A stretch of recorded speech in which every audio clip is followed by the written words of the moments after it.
मुंबई महानगरपालिका आणि रेल्वेच्या माध्यमातून मुंबईत काही महत्त्वाचे रेल्वे पूल उभारले जात आहेत आणि त्यापैकी 100% काम पूर्ण झालेला एक महत्त्वाचा ब्रिज म्हणजे कर्नाक ब्रिज। या ब्रिजचं काम आता पूर्ण झालेलं आहे आणि त्यामुळे लवकरच अंतिम टप्प्यातलं काम ज्यामध्ये रंगरंगोटी असेल, पथदिव्यांचं काम असेल आणि आणखी काही छोटी छोटी कामं आहेत ती पूर्ण झाल्यानंतरच हा पूल जो आहे तो वाहतुकीसाठी खुला केला जाणार आहे।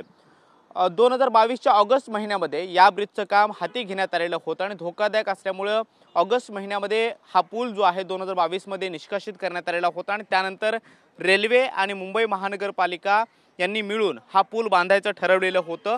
जवळपास 125 वर्ष जुना असलेला हा ब्रिज 2022 मध्ये पाडण्यात आला आणि त्यानंतर आता अधिक चांगल्या पद्धतीने हा ब्रिज जो आहे तो उभारण्यात आलेला आहे आणि लोखंडी पद्धतीचा हा ब्रिज जो आहे तो आता पूर्णपणे वाहतूकदारांच्या सेवेमध्ये दाखल होणार आहे। आपण पाहतो की पुढच्या बाजूला आपण पाहतोय की ज्या क्रॉफर्ड मार्केटच्या बाजूने आपण जर फ्रीवेच्या बाजूला जायचं असेल तर त्यामध्ये पूर्व आणि पश्चिमेला जोडणारा अत्यंत महत्त्वाचा ब्रिज म्हणून कर्नाक ब्रिजला ओळखलं जातं आणि या ब्रिजचं आधीचं जर वस्तुस्थिती पाहिली तर 125 वर्ष हा ब्रिज जो होता तो जुना टिकलेला होता। मात्र धोकादायक म्हणून घोषित केल्यानंतर 2022 मध्ये हा ब्रिज जो आहे तो पूर्णपणे पाडण्यात आला आणि त्यानंतर नव्यानं या ब्रिजचं पुनर्बांधणी जी आहे ती करण्यात आलेली आहे। आता आपण पाहतो की अगदी अंतिम टप्प्यातलं काम सुरू आहे। साफसफाई असेल, रंगरंगोटी असेल, पथदिव्यांचं काम असेल आणि लाईन मार्किंग असेल, ही कामं जी आहेत ती सुरू आहेत आणि ही कामं पूर्ण झाल्यानंतर पुढच्या काही दिवसामध्ये हा ब्रिज जो आहे तो वाहतुकीसाठी खुला केला जाणार आहे।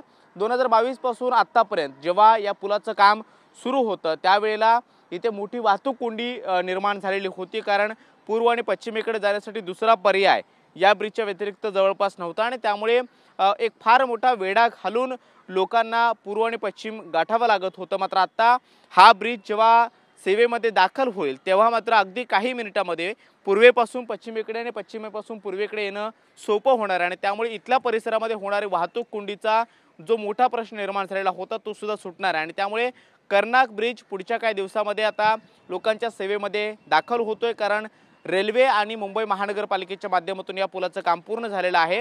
जवळपास 328 मीटर या पुलाची लांबी आहे आणि त्यापैकी 70 मीटर पूल जो आहे तो रेल्वेच्या हद्दीमध्ये आहे। मात्र मुंबई महानगरपालिका आणि रेल्वेच्या मदतीनं दोघांनी मिळून हा ब्रिज जो आहे तो शेवटी पूर्ण केलेला आहे आणि पुढच्या काही दिवसामध्ये हा ब्रिज वाहतुकीसाठी खुला केला जाणार असल्याचं मुंबई महानगरपालिकेकडे तर्फे स्पष्ट करण्यात आलेलं आहे।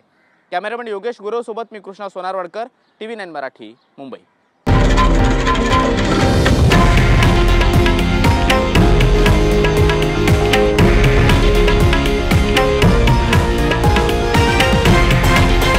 हे आहे देशातील नंबर 1 न्यूज नेटवर्क आणि आपण पाहत आहात TV9 मराठी, एकमेव।